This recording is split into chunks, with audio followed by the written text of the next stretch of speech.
Chilli powder ಸಖತ್ ಖಾರ ಬಣ್ಣ ಮತ್ತು ರುಚಿ ಆಚಿ ಚಿಲ್ಲಿ ಪೌಡರ್. ಆರ್ಎಸ್ಎಸ್ ಕಾರ್ಯಚಟುವಟಿಕೆಗಳಿಗೆ ಸರ್ಕಾರದಿಂದ ಬ್ರೇಕ್ ವಿಚಾರ ಸಿಎಂಗೆ ಪದೇ ಪದೇ ಪತ್ರವನ್ನ ಬರೆದಿದ್ರು ಪ್ರಿಯಾಂಕ್ ಖರ್ಗೆ ಅವರು.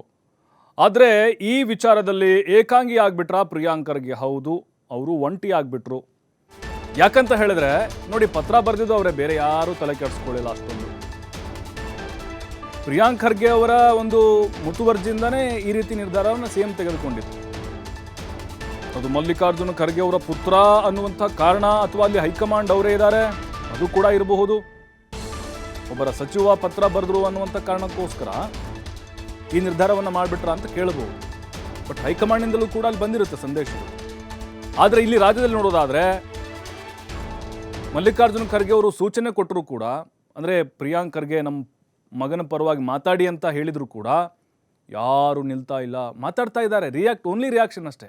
ಖಾರ ಇಲ್ಲ ಅದರಲ್ಲಿ, ಖಡಕ್ ಇಲ್ಲ ಅದರಲ್ಲಿ.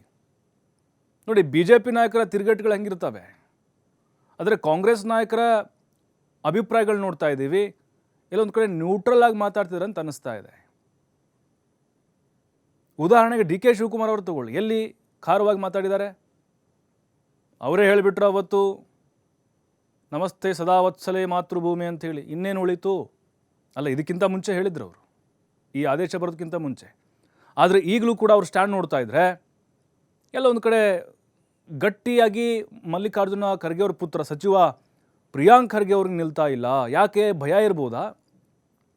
ಹಿಂದುತ್ವ ವಿಚಾರ ಮುಂದೆ ಇಟ್ಕೊಂಡು ಹೋಗೋದು ಬೇಡ, ಮುಂದಿನ ದಿನಗಳಲ್ಲಿ ನಮ್ಮ ರಾಜಕೀಯ ಭವಿಷ್ಯಕ್ಕೆ ಏನಾದರೂ ಇದು ಎಫೆಕ್ಟ್ ಆಗ್ಬೋದು ಅಂಥೇಳಿ ಕಾಡ್ತಾ ಇರ್ಬೋದಾ?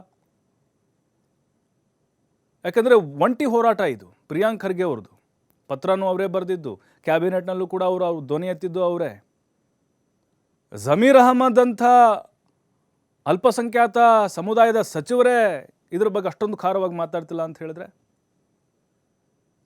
ಹಾಗಾಗಿ ನಾವು ಹೇಳೋದು ಪ್ರಿಯಾಂಕ್ ಖರ್ಗೆ ಅವರು ಈ ಹೋರಾಟದಲ್ಲಿ ಒಬ್ಬಂಟಿಯಾದರು ಅಂತ ಹೇಳಿ. ಮತ್ತಷ್ಟು ಮಾಹಿತಿ ನಮ್ಮ ಪ್ರತಿನಿಧಿ ಎಲ್.ಎನ್. ಸ್ವಾಮಿ ನೀಡಿದ್ದಾರೆ. ಎಲ್.ಎನ್. ಸ್ವಾಮಿ, ನೋಡ್ತಾ ಇದ್ದೀವಿ, ಪತ್ರ ಬರೆಯೋದ್ರಿಂದ ಹಿಡಿದು ಕ್ಯಾಬಿನೆಟ್ನಲ್ಲಿ ಧ್ವನಿ ಎತ್ತಿದ್ದು ಕೂಡ ಓನ್ಲಿ ಪ್ರಿಯಾಂಕ್ ಖರ್ಗೆ ಅವರು.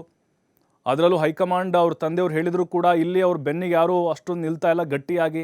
ಕಾರಣ ಏನಿರಬಹುದು? ಅಂದರೆ ಹಿಂದುತ್ವದ ವೋಟ್ಗಳು ಮುಂದಿನ ದಿನಗಳಲ್ಲಿ ನಮ್ಮ ಕೈ ತಪ್ಪುದು ಅನ್ನುವಂಥ ಭಯಕ್ಕೋಸ್ಕರ ಈ ರೀತಿ ಅವ್ರ ಪರವಾಗಿ ಮಾತಾಡ್ತಾ ಇಲ್ವಾ, ಹೇಗನ್ನೋದು?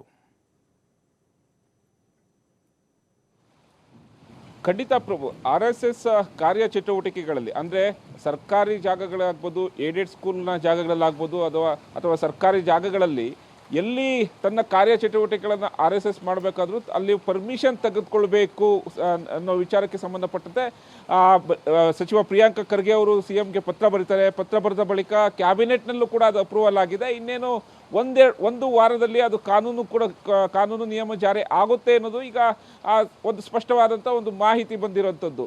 ಈ ಬೆನ್ನಲ್ಲೇ ಅಂದರೆ RSS ಕಾರ್ಯಚಟುವಟಿಕೆಗಳಿಗೆ ಸಂಬಂಧಪಟ್ಟಂತೆ ಸಚಿವ ಪ್ರಿಯಾಂಕ್ ಖರ್ಗೆ ಅವರ ಒಂದು ನಿಲುವು ಏನಿತ್ತು, ಆ ನಿಲುವಿಗೆ ತನ್ನ ಕ್ಯಾಬಿನೆಟ್ ಸಚಿವರು ಅಂದರೆ ಕೆಲ ಸಚಿವರು ಬೆನ್ನಿಗೆ ನಿಂತಿಲ್ಲ ಅನ್ನೋದು ಈಗ ಚರ್ಚೆ ಆಗ್ತಾ ಇರೋಂಥದ್ದು. ಯಾಕೆಂದರೆ ಈಗಾಗಲೇ ಸರ್ಕಾರವನ್ನು BJP ನಾಯಕರು ಹಿಂದುತ್ವ ವಿರೋಧಿ ಅಂತ ಹೇಳಿ ಟೀಕೆ ಮಾಡ್ತಾ ಇದ್ದಾರೆ. ಮುಂಬರುವಂಥ ಚುನಾವಣೆಗಳಲ್ಲಿ ಇದು ಎಫೆಕ್ಟ್ ಆಗ್ಬೋದು ಎಂಬ ವಿಚಾರವನ್ನು ಇಟ್ಕೊಂಡು ಕೆಲ ಸಚಿವರಂತೂ ಸಾಕಷ್ಟು ಅಂತರವನ್ನು ಕಾಪಾಡ್ಕೊಳ್ತಾ ಇದ್ದಾರೆ ಅನ್ನೋದು ಈಗ ಕಾಂಗ್ರೆಸ್ ವಲಯದಲ್ಲಿ ಚರ್ಚೆ ಆಗ್ತಾ ಇರೋಂಥದ್ದು. ಅಂದರೆ ಒಂದು ಕಡೆ ಸಚಿವ ಪ್ರಿಯಾಂಕ್ ಖರ್ಗೆ ಅವರ ನಿಲುವು, ಮತ್ತೊಂದು ಕಡೆ ಸರ್ಕಾರದಿಂದ ಸ್ಪಷ್ಟನೆ.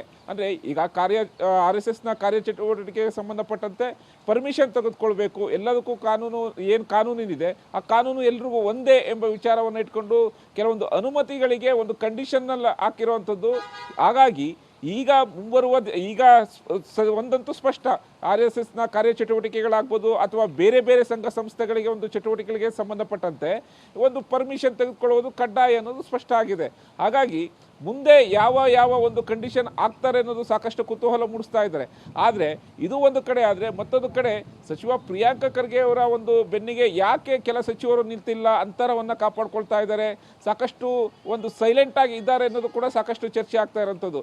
ಅಂದರೆ ಒಂದು ಒಂದು ಹಿಂದುತ್ವ ವಿರೋಧಿ ಒಂದು ಹಣೆಪಟ್ಟಿಯನ್ನು ಕಟ್ಕೊಳ್ಬೇಕು, ಜೊತೆಗೆ ಮುಂದೆ ಸ್ಥಳೀಯ ಸಂಸ್ಥೆ ಚುನಾವಣೆಗಳು ಬರ್ತಾ ಇದೆ. ಹಾಗಾಗಿ ಎಲ್ಲವೂ ಕೂಡ ಎಲ್ಲರೂ ಟಾರ್ಗೆಟ್ ಆಗ್ತಾ ಇದೀವಿ. ಅಲ್ಲಿ ಕಾಂಗ್ರೆಸ್ಗೆ ಹಿನ್ನಡೆ ಆಗ್ಬೋದು, ನಾವೇ ಈಗ BJP ನಾಯಕರಿಗೆ ಒಂದು ಅಸ್ತ್ರ ಕೊಟ್ಟಿದ್ದೇವೆ ಎಂಬ ವಿಚಾರವನ್ನ ನಿಲುವು ತೆಗೆದುಕೊಂಡಿದ್ದಾರೆ ಅನ್ನೋದು ಸಾಕಷ್ಟು ಚರ್ಚೆ ಆಗ್ತಾ ಇರೋಂಥದ್ದು ಪ್ರಭು. ಥ್ಯಾಂಕ್ ಯು ಎಲ್ ಎನ್ ಸ್ವಾಮಿ ಮಾಹಿತಿಗಾಗಿ.